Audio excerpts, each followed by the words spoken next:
Alrighty, so we've got a little bit of news. I put out a post yesterday because I didn't think it was really going to be worth making a video on just speculation or anything like that, but I'm pretty sure we already know who it is at this point. I put out a post saying that they actually tweeted out yesterday about an event that they were going to be doing on Twitter, if I'm not mistaken. Yeah, this one right here.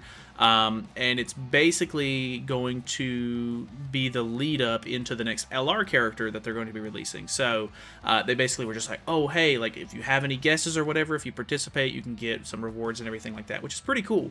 But we now have this new post, which Marilli has luckily already translated for us, and it says, the second LR release character is scheduled to appear on Thursday, July 13th, which I pretty much said was what they were planning on doing. If we look, July 13th is Thursday. They will release the patch notes on Wednesday, and the 12th is when they're actually going to be ending the event that I just showed you. So we pretty much knew that they were going to be releasing the next LR kind of soon. The big thing here is that this screenshot right here is from the loading screen that they did whenever Green Escanor actually originally came out. So it's pretty much guaranteed that it's going to be Green Escanor, which is absolutely fantastic. I put out that post on the YouTube posts or whatever yesterday, and a lot of people were like, oh, like it's probably just going to be Goddess Liz. And I think a lot of people were kind of pushed into the Goddess Liz camp, but I was like, I feel good about them not only doing festival characters and everything, and I think this one is absolutely perfect.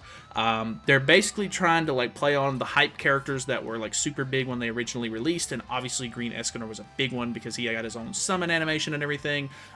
So super cool.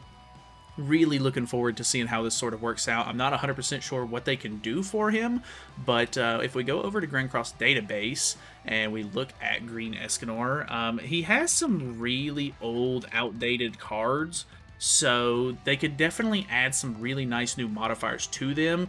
He does have this whole... This is like an Ult Rush card, which is kind of weird that they're doing... They did Lost Vein first, and now they're doing Escanor, and they both have this card right here, so they could pretty much do the same thing that they did with Lost Vein, I guess, and make it like a Sever card or something like that, but...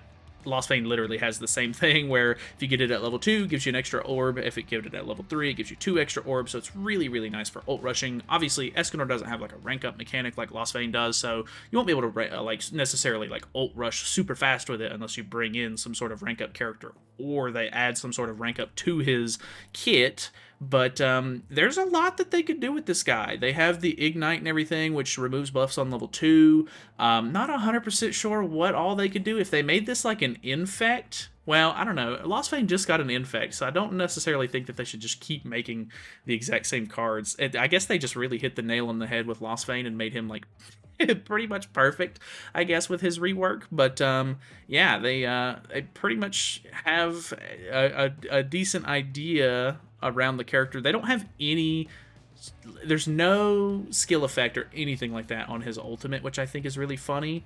And they could obviously do something very interesting with that, depending on what he gets here. Like, God, if it's like death or something, like the one ultimate, or like the one Escanor has, like, I don't know. They could literally do so much.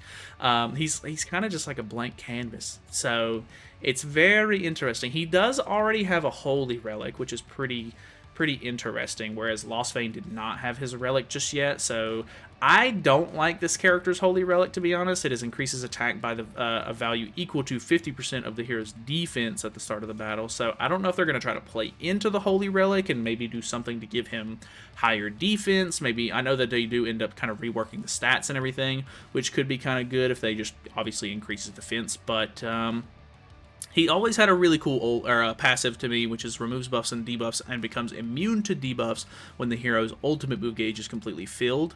I almost wonder if they're going to try to just remove the buffs part, so that way it just removes debuffs, and that way you can still buff, maybe. Because he kind of had that as sort of like a balancing mechanic, I guess. But at this point, the game's not balanced anymore. Like, I mean, new characters come out that absolutely destroy the meta all the time. So very interested to see how this thing sort of works out. That's pretty much all I have for you, obviously. If you have any ideas on what you would like to see Escanor sort of gain or whatever, feel free to let me know. Or maybe, I don't know, it looks pretty cut and dry. Obviously, you can see other people are like already sort of like figuring out that, hey, it's probably Escanor. So yeah, you can see a lot of them down here. But I would imagine it's going to be Escanor. There's not really any reason for it not to be. But hey, let me know what you think they could add to his kit, because that would be pretty cool as like a discussion. So that's pretty much it. Thanks for watching. Feel free to subscribe. Have a good night.